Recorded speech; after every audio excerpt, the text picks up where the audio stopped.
So we've talked about Boyle's law, and it shows how pressure and volume are related at constant temperature. But then we took Charles's law and we showed how volume and temperature are related, but then we put the pressure at constant amount. But what if both of these variables change at the same time, which is honestly more reflective of what occurs in normal conditions. So this is what we call the combined gas law.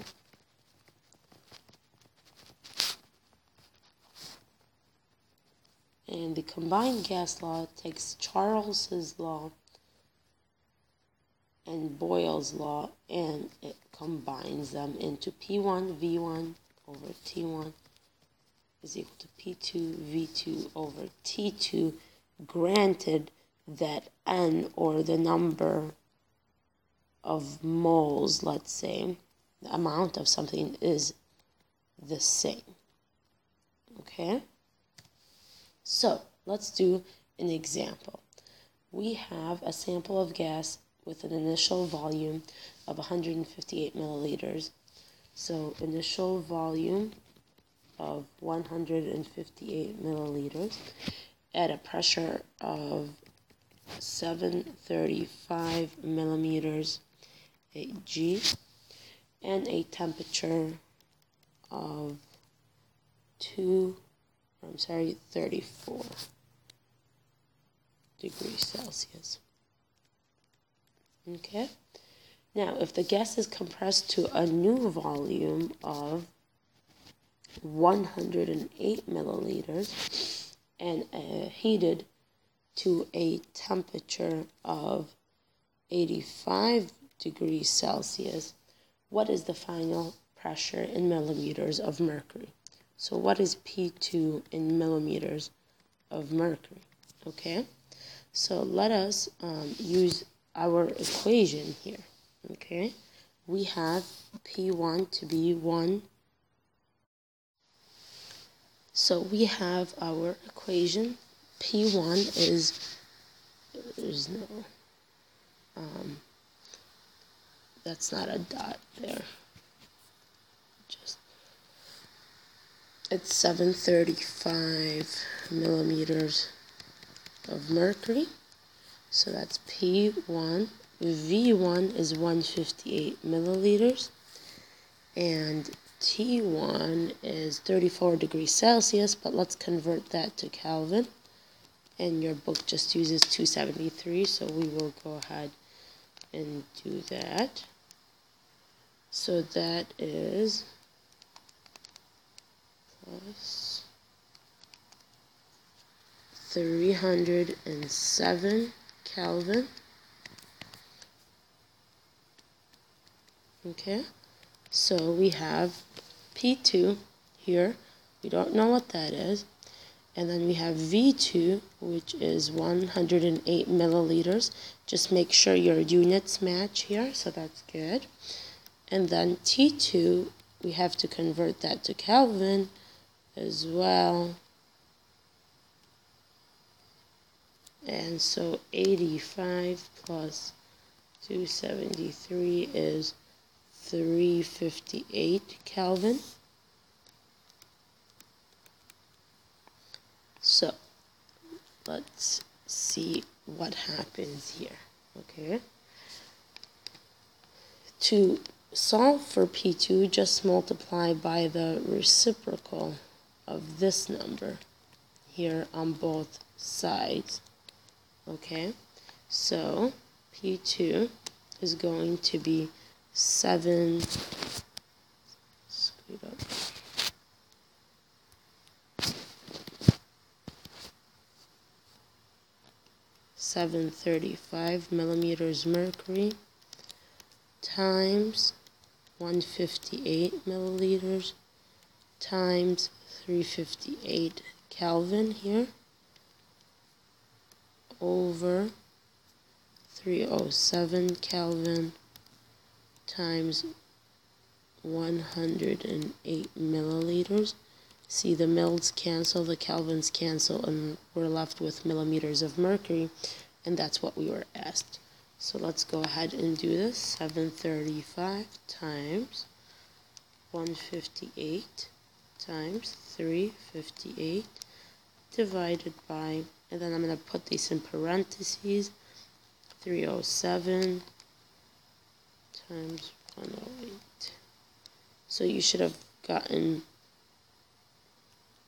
1253 over here.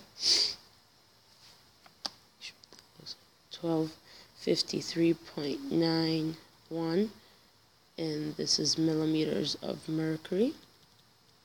Okay, so let's make sure in terms of sig figs we need about 3 of those, so it'll be 1250, but let's make that into scientific notation. Sorry, I'm squeezing this over here because I don't have space. So it'll be 1.25 times 10 to the third millimeters of mercury. Okay? Okay, go ahead and give this a try. A balloon has a volume of 3.7 liters at a pressure of 1.1 atm, any temperature of 30 degrees Celsius. So we know we need to convert that right away, so let's go ahead and do that. So this is 303 Kelvin, okay? Then we have, if the balloon is submerged in water to a depth where the pressure is 4.7 atm, so our pressure 2 is 4.7 atm, and the temperature T2 is 15 degrees Celsius, which is 298 Kelvin, right? Or I'm sorry, 288 Kelvin. Let's fix that. Okay, so what is the volume 2 here? And it doesn't specify, so since this is in liters, I'm just going to keep it in liters, okay? Unless it specifies, but if it doesn't do so, then keep consistent with volume 1. So let us write our combined gas law. P1 V1 over T1 is equal to P2 V2 over T2, okay? And let us write what we have. P1, again, it can be in whatever units I want as long as they're the same. And then V1 is 3.7 liters. And T1 is 303 Kelvin. And then P2 is 4.7 atm. As long as they match, I'm good. And V2 is what I'm trying to solve for, and then what do I have on the bottom is T2, which is 288 Kelvin. Okay, so again, to solve for V2, I will just multiply by the reciprocal here of this number. So when you do this, it would be 1.1 atm times 3.7 liters times 288 Kelvin, and 303 Kelvin times 4.7 atm. Here's the atms canceling, the kelvins canceling, and you're left with your liters. So let's see what we get when you type this in. 1.1 times 3.7 times 288, and you want to divide this by, so your new volume is 0.82. I'm going to go with 2 sig figs, and that's liters. Okay, and then just to check what's going on, over here. Let's see if we can relate a couple of factors.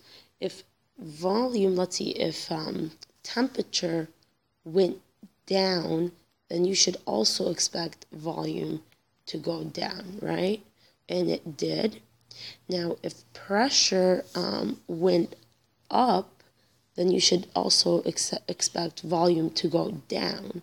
So that should be right. So you see how we can still apply the same concept? This brings us to our conceptual checkpoint.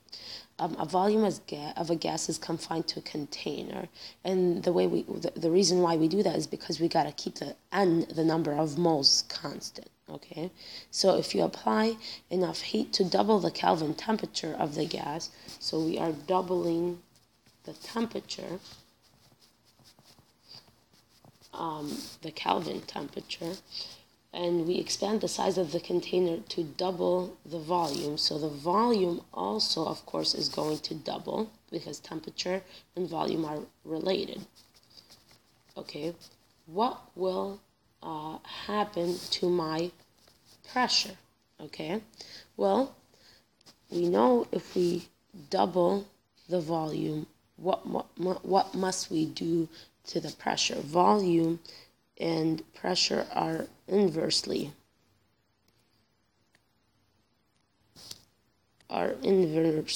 proportional. Okay, so if we doubled the volume, we must have halved the pressure, right?